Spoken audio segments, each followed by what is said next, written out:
ముఖ్యమంత్రి చంద్రబాబు నాయుడు, ఉప ముఖ్యమంత్రి పవన్ కళ్యాణ్ సారథ్యంలో తెలుగుదేశం, జనసేన, భారతీయ జనతా పార్టీ సంకీర్ణ కూటమి ప్రభుత్వం ఏర్పాటైన తర్వాత రాష్ట్రంలో చోటు చేసుకుంటున్న దాడులు, హత్యలు, అత్యాచారాలపై దేశ రాజధానిలో ఉద్యమించాలంటూ వైఎస్ఆర్సీపీ తీసుకున్న నిర్ణయాన్ని ఏపీ కాంగ్రెస్ వ్యతిరేకిస్తోంది. 45 రోజులుగా రాష్ట్రంలో జరుగుతున్న పరిస్థితులను కేంద్రానికి వివరించాలని, ఈ పోరాటానికి కలిసి వచ్చే అన్ని పార్టీలను కలుపుకుంటామంటూ వైఎస్ జగన్ ప్రకటించిన విషయం తెలిసిందే. బుధవారం ఢిల్లీలో నిర్వహించే ధర్నాలో తమ పార్టీ ఎమ్మెల్యేలు, ఎమ్మెల్సీలు, ఎంపీలు, ముఖ్య నాయకులంతా పాల్గొంటారని చెప్పారు. అయితే ఈ నిర్ణయాన్ని ఆంధ్రప్రదేశ్ కాంగ్రెస్ కమిటీ అధినేత్రి వైఎస్ షర్మిల వ్యతిరేకిస్తుండటం, దీన్ని తప్పుబట్టడం ప్రాధాన్యతను సంతరించుకుంది.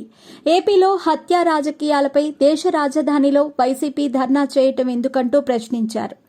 అసెంబ్లీ సమావేశాలు ఎగ్గొట్టడానికే జగన్ ఢిల్లీ వెళ్తున్నారంటూ మండిపడ్డారు. తన 5 సంవత్సరాల పాలనలో ఏపీకి ప్రత్యేక హోదా కోసం ఎన్నిసార్లు ఢిల్లీలో ధర్నా చేశారంటూ ఆమె జగన్ను నిలదీశారు. అలాగే తన సొంత చిన్నాన్న వైఎస్ వివేకానందరెడ్డి హత్యకు గురైతే ఢిల్లీలో ఎందుకు ఆందోళన చేయలేదని ప్రశ్నించారు. హంతకులతో ఇప్పటికీ భుజాలు రాసుకుని తిరుగుతున్నారంటూ ఆరోపించారు.